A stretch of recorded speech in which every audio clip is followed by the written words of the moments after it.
গাজায় আন্তর্জাতিক নিরাপত্তা বাহিনী মোতায়েনের ঘোষণা ট্রাম্পের। যুদ্ধবিরতির মধ্যে উপত্যকায় ইসরায়েলি হামলা অব্যাহত। মানবিক সহায়তায় ধীর গতির অভিযোগ জাতিসংঘের। শাটডাউনে যুক্তরাষ্ট্রের বিমানবন্দরগুলোতে অচলাবস্থা। একদিনেই বাতিল প্রায় ৩,০০০ ফ্লাইট। সিনেটে রিপাবলিকান ডেমোক্র্যাট দ্বন্দ্ব অব্যাহত। আবারও ক্ষেপণাস্ত্র পরীক্ষা চালালো উত্তর কোরিয়া। পশ্চিম উপকূল থেকে ছোড়া হলো স্বল্প পাল্লার ব্যালিস্টিক মিসাইল। জাপান সাগরে পড়ায় টোকিওর নিন্দা। এবং অবৈধ প্রবাসীদের ফেরত পাঠাতে সৌদি সরকারের ডিজিটাল উদ্যোগ। চালু হচ্ছে সেলফ ডিপোর্টেশন নামে প্ল্যাটফর্ম। জটিল ও সময় সাপেক্ষ প্রক্রিয়ার অবসানের আশা।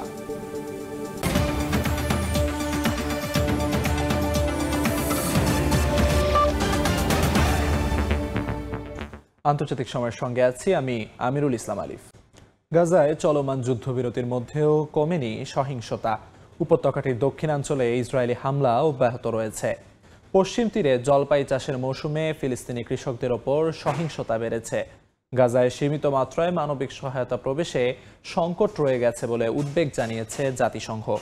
এদিকে যুক্তরাষ্ট্র জানিয়েছে শিগগিরই গাজায় আন্তর্জাতিক শান্তিরক্ষী বাহিনী মোতায়েন করা হবে। যুদ্ধবিরতির মধ্যেও দক্ষিণ গাজার খান ইউনিসে চলছে ইসরায়েলি বিমান হামলা ও গোলাবর্ষণ। ইসরায়েলি প্রতিরক্ষা মন্ত্রী সেনাবাহিনীকে গাজার সব সন্ত্রাসী টানেল ধ্বংস করতে নির্দেশ দিয়েছেন। তবে একই সঙ্গে হামাসের প্রায় ১৫০ যোদ্ধার আত্মসমর্পণ নিয়ে আলোচনাও চলছে, যারা এখনও দক্ষিণ গাজার ভূগর্ভস্থ টানেলে অবস্থান করছে। এছাড়া ইসরায়েলি সামরিক বাহিনী জানিয়েছে গাজায় থাকা এক জিম্মির মরদেহ রেড ক্রসের মাধ্যমে তাদের কাছে হস্তান্তর করা হয়েছে। স্থানীয় সময় শুক্রবার গাজা সীমান্তে রেড ক্রসের গাড়িগুলোকে মরদেহ হস্তান্তরের জন্য এগিয়ে যেতে দেখা যায়। এদিকে পশ্চিম তীরে নতুন করে বেড়েছে সহিংসতা। জলপাই সংগ্রহের মৌসুমে ফিলিস্তিনি কৃষকদের ওপর হামলা চালাচ্ছে উগ্র ইসরায়েলি দখলদাররা। জাতিসংঘের মানবিক কার্যালয় জানিয়েছে শুধু অক্টোবর মাসে পশ্চিম তীরে রেকর্ড সংখ্যক হামলার ঘটনা ঘটেছে। এতে হতাহতের পাশাপাশি ধ্বংস হয়েছে কৃষি জমি। চলমান পরিস্থিতিতে জাতিসংঘের উপমুখপাত্র জানিয়েছেন গাজায় মানবিক সহায়তা প্রবেশে কিছুটা অগ্রগতি হলেও তা মাত্র 2টি ক্রসিং পর্যন্ত সীমাবদ্ধ। এ পর্যন্ত প্রায় ৩৭,০০০ মেট্রিক টন ত্রাণ গাজার সীমাতে প্রবেশ করেছে, যার অধিকাংশই খাদ্য সামগ্রী। তবে অনেক পণ্য ও এনজিও কর্মীকে এখনও প্রবেশের অনুমতি দেওয়া হয়নি। তিনি জানান ইসরায়েল থেকে উত্তর গাজায় কিংবা মিশর থেকে দক্ষিণ গাজায় সরাসরি প্রবেশ এখন সম্ভব নয়। মার্কিন প্রেসিডেন্ট ডোনাল্ড ট্রাম্প জানিয়েছেন খুব শিগগিরই গাজায় একটি আন্তর্জাতিক স্থিতিশীলতা বাহিনী মোতায়েন করা হবে। তার দাবি ইসরায়েলের বারবার যুদ্ধবিরতি লঙ্ঘন সত্ত্বেও চুক্তিটি খুব ভালোভাবে কার্যকর হচ্ছে। ইয়াসিন মোহাম্মদ জিসান, সময় সংবাদ। সিরিয়ার প্রেসিডেন্ট আহমেদ আল শারার নাম সন্ত্রাসী তালিকা থেকে বাদ দিয়েছে যুক্তরাষ্ট্র। এর আগে শারার ওপর থেকে নিষেধাজ্ঞা তুলে নেয় জাতিসংঘ। আগামী সোমবার হোয়াইট হাউসে যুক্তরাষ্ট্রের প্রেসিডেন্ট ডোনাল্ড ট্রাম্পের সঙ্গে বৈঠকে বসতে যাচ্ছেন শারা। এটি হবে রাজধানী ওয়াশিংটন ডিসিতে কোনো সিরীয় রাষ্ট্রপ্রধানের প্রথম সফর। আহমেদ আল শারা হায়াত তাহরির আল শামের নেতা ছিলেন। সংগঠনটি সিরিয়ায় আল কায়েদার সহযোগী শাখা ছিল। ২০১৬ সালে তারা আল কায়েদার সঙ্গে সম্পর্ক ছিন্ন করে। আল কায়েদার সহযোগী সংগঠনের নেতা হিসেবে আহমেদ আল শারার নাম সন্ত্রাসীর তালিকায় তুলেছিল মার্কিন অর্থ বিভাগ। শুক্রবারে তালিকা থেকে সিরিয়ার নতুন রাষ্ট্রপ্রধানের নাম বাদ দেয়া হয়। যুক্তরাষ্ট্রে দীর্ঘ সরকারি অচলাবস্থা বা শাটডাউনের প্রভাবে আকাশপথে নেমেছে বড় বিপর্যয়। স্থানীয় সময় শুক্রবারই বাতিল বা বিলম্বিত হয়েছে প্রায় ৩,০০০ ফ্লাইট। এদিকে সিনেটে ফিলিবাস্টার বাতিলের আহ্বান জানিয়েছেন মার্কিন প্রেসিডেন্ট ডোনাল্ড ট্রাম্প। চলমান অচলাবস্থা ৩৮তম দিনে পৌঁছালেও সিনেটে এখনও রিপাবলিকান ও ডেমোক্র্যাটদের দ্বিমত চলছেই। যুক্তরাষ্ট্রের সরকারি ব্যয় নিয়ে রাজনৈতিক অচলাবস্থা বা শাটডাউন ৩৮তম দিনে পৌঁছেছে। এতে দেশটির বহু সরকারি কর্মী এখনও বেতনহীন অবস্থায় রয়েছেন। এর মধ্যে সবচেয়ে বেশি ভুগছেন বিমান চলাচল নিয়ন্ত্রণকারী কর্মকর্তারা। কেউ ছুটি নিচ্ছেন, কেউ চাকরি ছেড়ে যাচ্ছেন। এতে দেশ জুড়ে ফ্লাইট বিলম্ব আর বাতিলের সংখ্যা বেড়েই যাচ্ছে। ফেডারেল এভিয়েশন অ্যাডমিনিস্ট্রেশন FAA জানিয়েছে অভ্যন্তরীণ ফ্লাইট 4% কমানোর সিদ্ধান্ত নেওয়া হয়েছে, যা আগামী সপ্তাহে 10% বেড়ে দাঁড়াবে।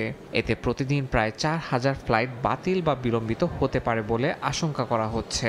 তবে ডেল্টা, ইউনাইটেড সহ বড় এয়ারলাইন্সগুলো জানিয়েছে বাতিল হওয়া টিকিটের পুরো টাকা যাত্রীরা ফেরত পাবেন। এমন পরিস্থিতিতে থ্যাঙ্কসগিভিং সামনে রেখে যাত্রীরা পড়েছেন বিপাকে। পরিবহন মন্ত্রী শন ডাফি সতর্ক করেছেন, অচলাবস্থা চলতে থাকলে ফ্লাইট বাতিলের হার 20% পর্যন্ত পৌঁছাতে পারে। এমনকি শাটডাউন শেষ হলেও এর প্রভাব কিছুদিন স্থায়ী হতে পারে বলে জানান তিনি। এদিকে মার্কিন প্রেসিডেন্ট ডোনাল্ড ট্রাম্প আবারও রিপাবলিকানদের সিনেটে ফিলিবাস্টার বাতিলের আহ্বান জানিয়েছেন।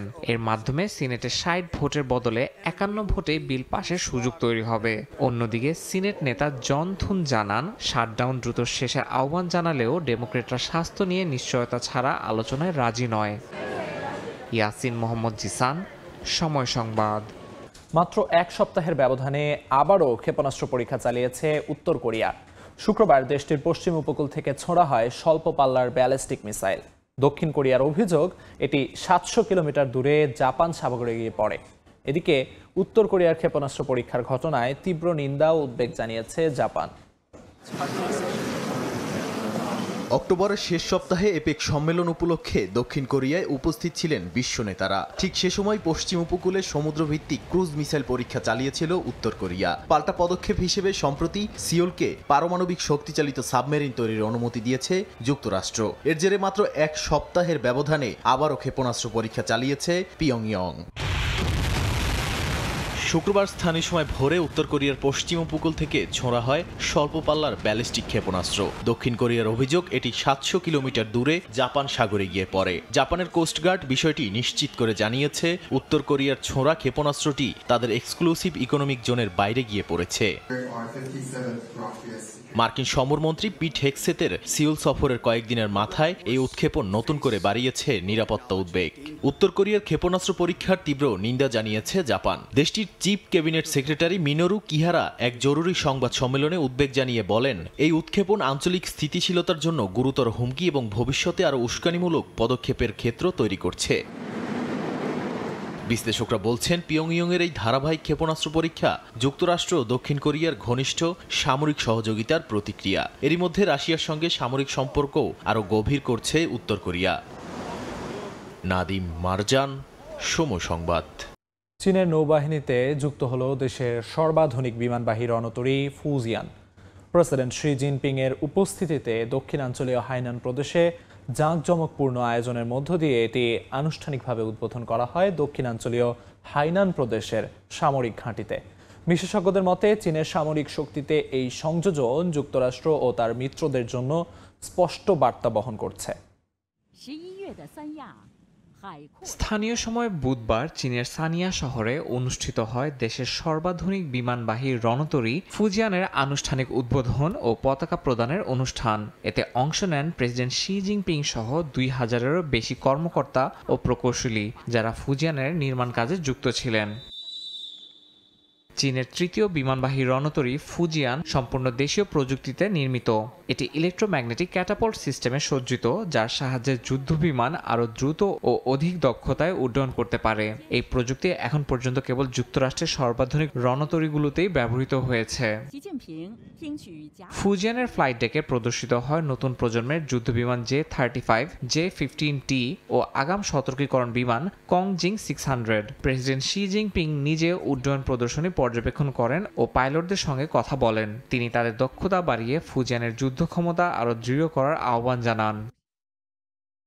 এর আগে চীনের নৌবাহিনীতে ছিল রুশ নির্মিত লিয়াওনিং ও দেশীয় শানডং রণতরী, কিন্তু ফুজিয়ান সেগুলোর তুলনায় বহুগুণ উন্নত ও সক্ষম। এটি ভারী অস্ত্র ও জ্বালানি বহনকারী যুদ্ধবিমান দূরবর্তী লক্ষ্যবস্তুতে পাঠাতে সক্ষম হবে, যা চীনের সমুদ্রভিত্তিক প্রতিরক্ষা পরিধি আরও সম্প্রসারিত করবে।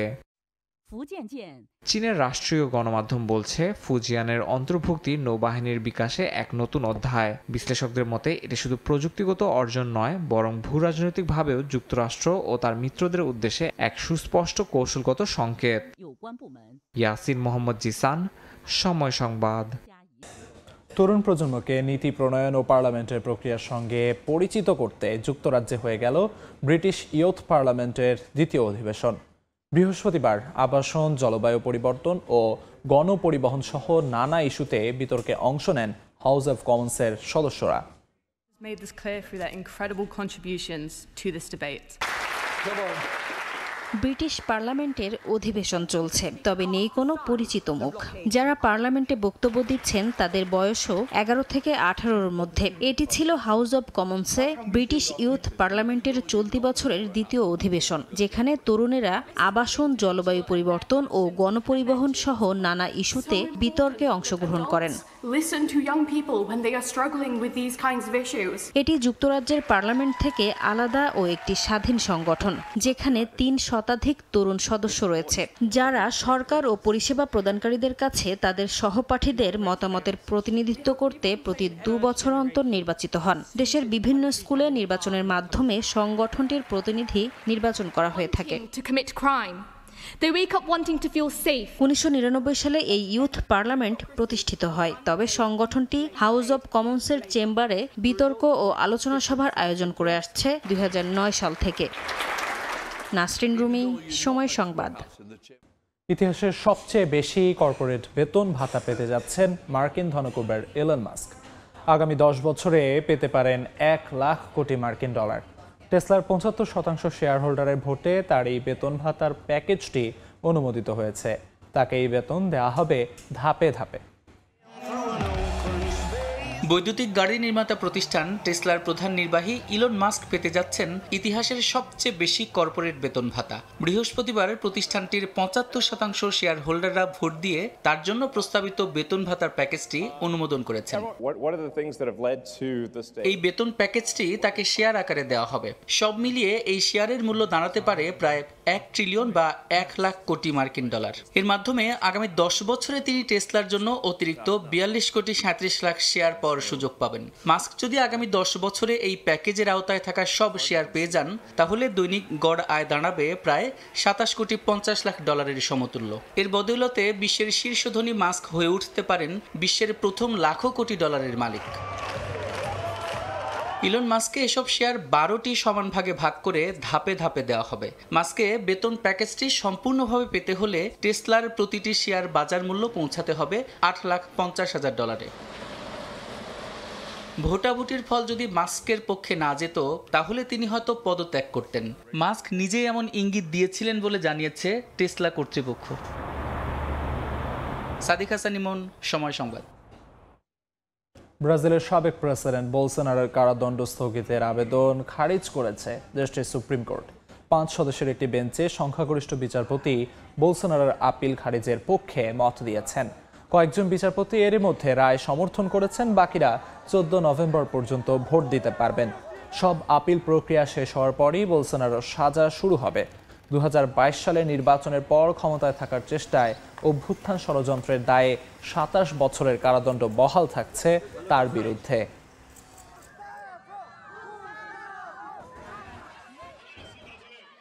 ভারতের রাজধানী নয়াদিল্লিতে বায়ু দূষণ আবারও বিপজ্জনক মাত্রায় পৌঁছেছে। বাতাসে ভাসমান ধূলিকণার ঘনত্বের কারণে কমে যাচ্ছে দৃশ্যমানতা। শুক্রবার বিশ্বের সবচেয়ে দূষিত মহানগরীর তালিকায় শীর্ষে উঠে যায় নয়াদিল্লি। তীব্র বায়ু দূষণের কারণে শ্বাসকষ্টে ভুগছেন বহু মানুষ। হাসপাতালে বাড়ছে রোগীর ভিড়। পরিস্থিতি মোকাবিলায় জরুরি পদক্ষেপ নিতে প্রশাসনের প্রতি আহ্বান জানিয়েছেন বাসিন্দারা। কিছুতেই নিয়ন্ত্রণে আনা যাচ্ছে না ভারতের রাজধানী নয়াদিল্লির বায়ু দূষণ। বায়ুমান ও পূর্বাভাস প্রদানকারী সংস্থা সাফার বলছে, শুক্রবার শহরের এয়ার কোয়ালিটি ইন্ডেক্সে AQI ছিল 312, যা অত্যন্ত বিপজ্জনক। এদিন বিশ্বের সবচেয়ে দূষিত মহানগরীর তালিকায় আবারও শীর্ষে উঠে যায় ভারতের রাজধানী। শীতকালে তীব্র বায়ু দূষণের কারণে দিল্লি ও পার্শ্ববর্তী অঞ্চলে ঘন ধোঁয়াশা নেমে আসে। ঠান্ডা ভারী বাতাসে আটকা পড়ে নির্মাণ কাজের ধুলা, যানবাহনের ধোঁয়া আর কৃষি জমির আগুন থেকে সৃষ্ট ধোঁয়া। এতে বাতাসের দূষণ ছড়িয়ে পড়ে গোটা অঞ্চলে। বাতাসে ভাসমান ধূলিকণার কারণে দৃশ্যমানতা কমে গেছে। হাঁটাচলা ও শ্বাস নিতে সমস্যা হচ্ছে। দূষণ এতটাই ভয়াবহ যে কর্তৃপক্ষকে দ্রুত ব্যবস্থা নিতে হবে।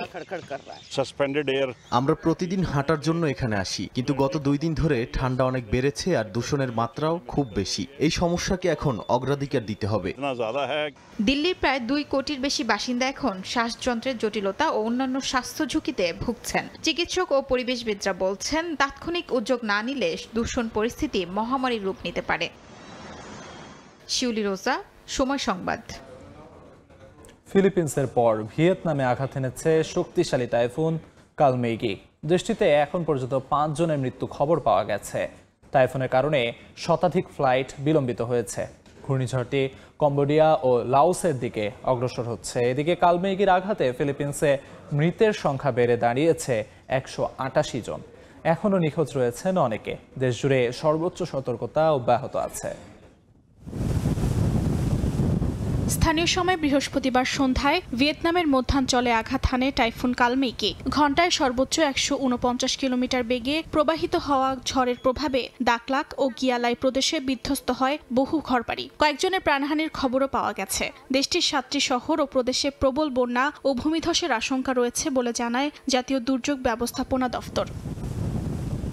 কালমেইগির আঘাতের আগেই পূর্ব প্রস্তুতি নেয় দেশটি। সামরিক বাহিনীর প্রায় 2,60,000 সদস্য, 6,700 যান এবং 6টি বিমান মোতায়েন করা হয়। টাইফুনের কারণে 6টি বিমানবন্দর বন্ধ থাকায় শতাধিক ফ্লাইট বাতিল বা বিলম্বিত হয়েছে। এদিকে কালমেইগির তাণ্ডবে ফিলিপিন্সে বেড়েছে মৃতের সংখ্যা। দেশটির দুর্যোগ ব্যবস্থাপনা কর্তৃপক্ষ জানায়, টাইফুনের প্রভাবে ক্ষতিগ্রস্ত হয়েছে 6,000-এর বেশি ঘরবাড়ি। পাশাপাশি ক্ষতিগ্রস্ত হয়েছে অসংখ্য সরকারি স্থাপনা। বিদ্যুৎ ও যোগাযোগ ব্যবস্থা ভেঙে পড়ায় বহু এলাকায় স্কুল ও ব্যবসা প্রতিষ্ঠান বন্ধ রয়েছে। দেশজুড়ে জারি আছে জরুরি অবস্থা।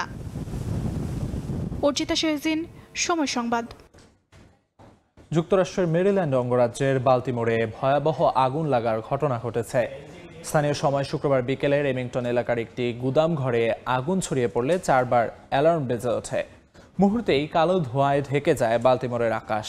মার্কিন গণমাধ্যম জানায়, খবর পেয়ে ঘটনাস্থলে গিয়ে আগুন নিয়ন্ত্রণে আনেন দমকল কর্মীরা। আশপাশের বাসিন্দাদের নিরাপদে সরিয়ে নেওয়া হয়। এখনও কোনো হতাহতের খবর পাওয়া যায়নি। আগুনের উৎস শনাক্তে চলছে তদন্ত।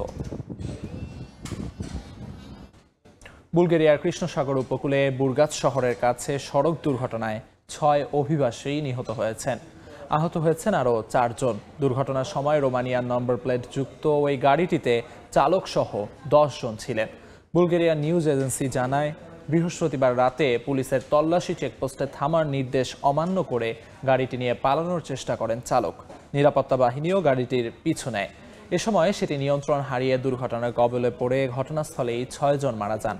আহতদের উদ্ধার করে হাসপাতালে নেওয়া হয়েছে। তাদের মধ্যে চালক রোমানিয়ান এবং বাকি 3 অভিবাসী আফগানিস্তানের নাগরিক বলে জানা গেছে। ইন্দোনেশিয়ার রাজধানী জাকার্তায় একটি মসজিদে ভয়াবহ বিস্ফোরণে অন্তত 54 জন আহত হয়েছেন। শুক্রবার জুমার নামাজের সময় এই ঘটনা ঘটে বলে জানিয়েছে পুলিশ। স্থানীয় গণমাধ্যমের বরাতে জানা যায়, জাকার্তার উত্তরাঞ্চলের কেলাপা গাডিং এলাকায় একটি স্কুল কমপ্লেক্সের মসজিদে নামাজ চলাকালীন হঠাৎ বিস্ফোরণ ঘটে। এতে দগ্ধ হন বেশ কয়েকজন। তাদের মধ্যে কয়েকজনের অবস্থা গুরুতর। সবাইকে স্থানীয় হাসপাতালে নেওয়া হয়েছে। বিস্ফোরণের কারণ তদন্ত করে দেখা হচ্ছে বলে জানিয়েছেন জাকার্তার পুলিশ প্রধান। বিস্ফোরণে ভবনের বড় ধরনের ক্ষতি হয়নি বলে জানিয়েছে কর্তৃপক্ষ। অবৈধ প্রবাসীদের নিজ দেশে ফেরত পাঠানোর প্রক্রিয়া সহজ ও প্রযুক্তি নির্ভর করতে নতুন ডিজিটাল উদ্যোগ নিচ্ছে সৌদি আরব। সেলফ ডিপোর্টেশন প্ল্যাটফর্ম নামে একটি আধুনিক ব্যবস্থা চালু করতে যাচ্ছে দেশটির পাসপোর্ট অধিদপ্তর। এর মাধ্যমে অবৈধ প্রবাসীরা অনলাইনেই আবেদন করে দেশে ফেরার প্রক্রিয়া সম্পন্ন করতে পারবেন। এতে দীর্ঘদিনের জটিল ও সময় সাপেক্ষ প্রশাসনিক প্রক্রিয়ার অবসান ঘটবে বলে জানায় মন্ত্রণালয়। রিয়াদ থেকে আরিফুর রহমানের প্রতিবেদনে বিস্তারিত। সৌদি আরবে বিভিন্ন দেশের অসংখ্য অবৈধ প্রবাসী বসবাস করেন। তাদের দেশে ফেরা আরো সহজ করতে অনেকদিন ধরেই কাজ করছে দেশটির সরকার। এরই ধারাবাহিকতায় এবার সেলফ ডিপোর্টেশন প্ল্যাটফর্ম নামে একটি আধুনিক ব্যবস্থা চালু করতে যাচ্ছে দেশটির পাসপোর্ট অধিদপ্তর। স্থানীয় সময় বৃহস্পতিবার অনুষ্ঠিত ডিজিটাল গভর্নমেন্ট ফোরাম 2025-এ সৌদি স্বরাষ্ট্র মন্ত্রণালয় জাওয়াজাত কর্তৃপক্ষ জানিয়েছে, নতুন এই প্ল্যাটফর্মের মাধ্যমে অবৈধ প্রবাসীরা অনলাইনেই আবেদন করে দেশে ফেরার প্রক্রিয়া সম্পন্ন করতে পারবেন। এতে দীর্ঘদিনের জটিল ও সময় সাপেক্ষ প্রশাসনিক প্রক্রিয়ার অবসান ঘটবে বলে মন্ত্রণালয় জানায়। নতুন করে সৌদি সরকার একটা ঘোষণা দিয়েছে, যদি আশা করি কার্যকারী হয়, এতে আমাদের প্রবাসীরা বিভিন্নভাবে উপকৃত হবে। 1 বছর আগে কাগজপত্র এম্বাসিতে জমা দিয়েছি, এখন যে কোনো জটিলতার কারণে আমি যাইতে পারি নাই। এখন সরকার যে সুযোগ দিচ্ছে, এই সুযোগ ইনশাল্লাহ আমি কাজে লাগাইতে চাই আর কি। কর্তৃপক্ষ আরও জানিয়েছে, সৌদি আরবের বিমানবন্দর ও সীমান্তে যাত্রী চলাচলকে আধুনিক প্রযুক্তির আওতায় আনতে চালু করা হচ্ছে স্মার্ট ট্র্যাক নামে একটি বিশেষ ব্যবস্থা। এ ব্যবস্থায় যাত্রীরা স্মার্ট ক্যামেরার মাধ্যমে পরিচয় যাচাই করে পাসপোর্ট কর্মকর্তার সঙ্গে সরাসরি যোগাযোগ ছাড়াই সীমান্ত অতিক্রম করতে পারবেন। এছাড়া ডিজিটাল টুইন্স নামে কৃত্রিম বুদ্ধিমত্তা ভিত্তিক একটি নতুন প্রযুক্তিও চালু করা হবে, যা জনসমাগমের গতিবিধি বিশ্লেষণ, অপেক্ষার সময় নির্ধারণ এবং সেবার মান পর্যবেক্ষণ করবে। সৌদি কর্তৃপক্ষের মতে 2030 সালের আগে এসব উদ্যোগের মাধ্যমে দেশটির ভ্রমণ ও প্রবাসী সেবা খাতে এক নতুন যুগের সূচনা হবে, যেখানে প্রযুক্তিই হবে সবকিছুর কেন্দ্রবিন্দু। সৌদি সরকারের নতুন এই উদ্যোগের ফলে যেমন প্রবাসীদের জন্য অনেক বেশি উপকার হচ্ছে, অর্থাৎ অনেক প্রবাসীরা আছে দীর্ঘদিন থেকে যারা দেশে যেতে পারছেন না, তাদের জন্য দেশে যাওয়ার প্রক্রিয়াটি অনেক সহজ হচ্ছে। দেশটি ধীরে ধীরে রূপান্তর হচ্ছে ডিজিটাল পরিষেবায়। এর মাধ্যমে বলা চলে দেশের নাগরিক এবং প্রবাসী যারা আছেন তারা সেবা পাচ্ছেন খুব সহজে। রিয়াদ থেকে আরিফুর রহমান, সময় সংবাদ। ইতালিতে কাজ করতে গেলে ভাষা শেখা বাধ্যতামূলক হওয়া উচিত বলে মত দেশটির কৃষি ও প্রবাসী মহলের। শ্রমিকদের ভাষা ও যোগ্যতার ঘাটতি এখন সবচেয়ে বড় চ্যালেঞ্জ বলে মনে করছেন স্থানীয় কৃষি নেতারা। আগামী 3 বছরের জন্য প্রায় 5 লাখ বিদেশি শ্রমিক নেয়ার ঘোষণা দিয়েছে ইতালি। 2026 সাল থেকে ধাপে ধাপে প্রতি বছর শ্রমিকদের প্রবেশের অনুমতি দেওয়া হবে। বিশেষ করে কৃষি খাতের মৌসুমী কর্মীর চাহিদা মেটাতে কোটা উল্লেখযোগ্যভাবে বাড়ানো হয়েছে। তবে ইতালির কৃষক সংস্থার প্রেসিডেন্টের মতে শুধু সংখ্যা বাড়ানো নয়, প্রয়োজন যোগ্য ও ভাষা জ্ঞান সম্পন্ন শ্রমিক। তার দাবি, ভাষার সীমাবদ্ধতা ও পেশাগত প্রশিক্ষণের ঘাটতি কাজের মান ও নিরাপত্তা দুটোকেই প্রভাবিত করছে। তাই বাংলাদেশ, পাকিস্তান, ভারত ও উত্তর আফ্রিকার শ্রমিকদের ইতালিতে আসার আগে ভাষা শেখা বাধ্যতামূলক করা দরকার বলে মত দেন তিনি। বিদেশি শ্রমিকদের কাছে ইতালিয়ান ভাষা শেখা শুধু কথা বলার জন্য নয়, বরং চুক্তিপত্র, বেতন, কাজের শর্তাবলী এবং আইনগত বিষয়গুলো নিজে বুঝে নেওয়ার জন্য অত্যন্ত জরুরি বলে মনে করছেন দেশটিতে বসবাসরত প্রবাসী বাংলাদেশিরা। ভাষাটা শেখাটাই জরুরি না, জরুরি হচ্ছে আপনি যখন ইতালিতে আসবেন, এখানে কাজ করবেন, আপনাকে যাতে মালিক আপনাকে ঠকাতে না পারে, আপনার যে কোনো কাজের জন্য আপনি যাতে বিপদে না পড়েন, ততটুকু শেখা অতি জরুরি। ভাষা শেখার মূল উদ্দেশ্য হচ্ছে আপনারা মালিকের সাথে কথা বলার, কোনো ভুল ত্রুটি যদি থাকে, আপনাদের কাগজপাতিতে কোনো সমস্যা থাকলে উকিলের সাথে, মালিকের সাথে, সবার সাথে কথা বলা যাবে। অন্যদিকে শ্রমিকদের দাবি, প্রথমে ন্যায্য মজুরি, মানবিক আবাসন ও শোষণমুক্ত কর্মপরিবেশ নিশ্চিত করা হোক। তাদের মতে মৌলিক অধিকার সুরক্ষিত না হলে কোটার সম্প্রসারণ তেমন ফল দেবে না। এছাড়াও ক্ষুদ্র ও বৃহৎ উভয় প্রতিষ্ঠানের জন্যই কাজ পেতে আমলাতান্ত্রিক জটিলতা একটি বড় বাধা। এজন্য ভাউচার বা কাজের কুপন পদ্ধতি পুনরায় চালুর আহ্বান জানিয়েছেন কৃষক সংস্থার প্রেসিডেন্ট। তার মতে এই পদ্ধতি শ্রমবাজারে নমনীয়তা আনবে, আমলাতান্ত্রিক চাপ কমাবে এবং কর বীমা প্রক্রিয়াকে আরও স্বচ্ছ করবে। সময় সংবাদ, ইতালি। বাংলাদেশের মানুষের মৌলিক অধিকার নিশ্চিত করতে নতুন উন্নয়ন পরিকল্পনার রূপরেখা দিয়েছে যুক্তরাজ্যের বাংলাদেশ উন্নয়ন পরিষদ। স্থানীয় সময় শুক্রবার দুপুরে লন্ডনের হোয়াইট চ্যাপেলে আয়োজিত এক সংবাদ সম্মেলনে ঘোষণা দেন সংগঠনের সভাপতি মোহাম্মদ আব্দুল্লাহ আল মামুন। তিনি বলেন, বাংলাদেশের মানুষ এখনও কিছু সংখ্যক সিন্ডিকেট ও লুটেরার কাছে জিম্মি হয়ে আছে। বর্তমান অন্তর্বর্তীকালীন সরকার এবং ভবিষ্যৎ সরকারের কাছে সংগঠনটি ভিন্নধর্মী উন্নয়ন পরিকল্পনা প্রস্তাব করেছে। সংবাদ সম্মেলনে উপস্থিত বক্তারা বাংলাদেশের চলমান সংকট, মৌলিক অধিকার এবং টেকসই উন্নয়ন নিয়ে আশাবাদ ব্যক্ত করেন।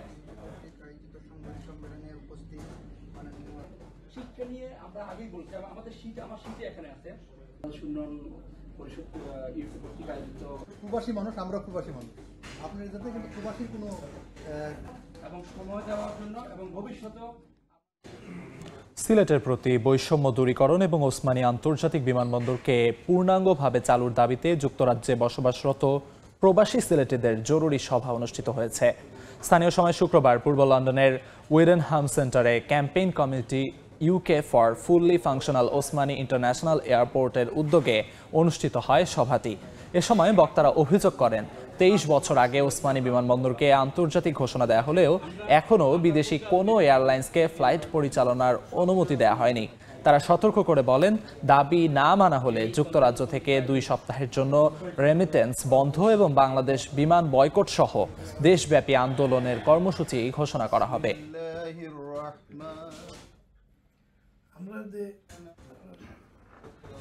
এই পর্যায়ে বাকি সব সময় ওই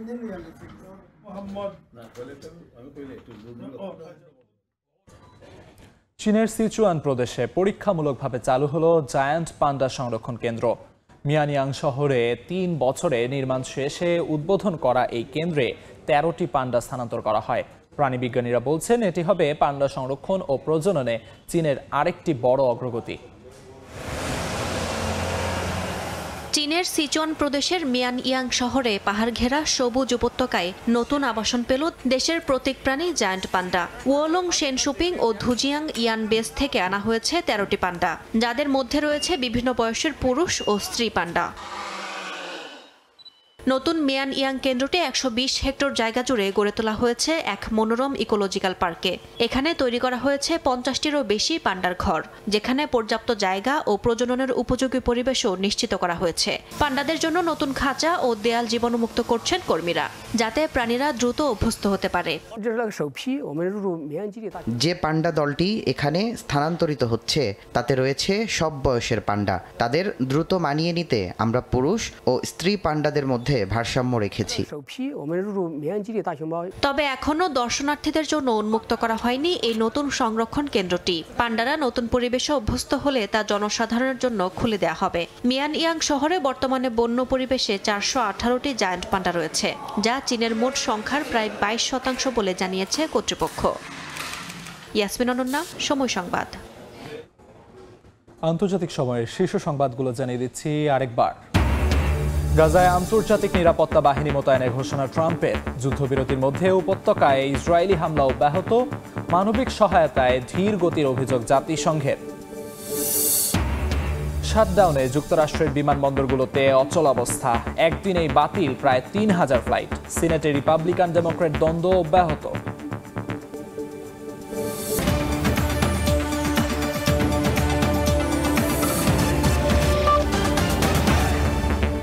এই ছিল আন্তর্জাতিক সময়।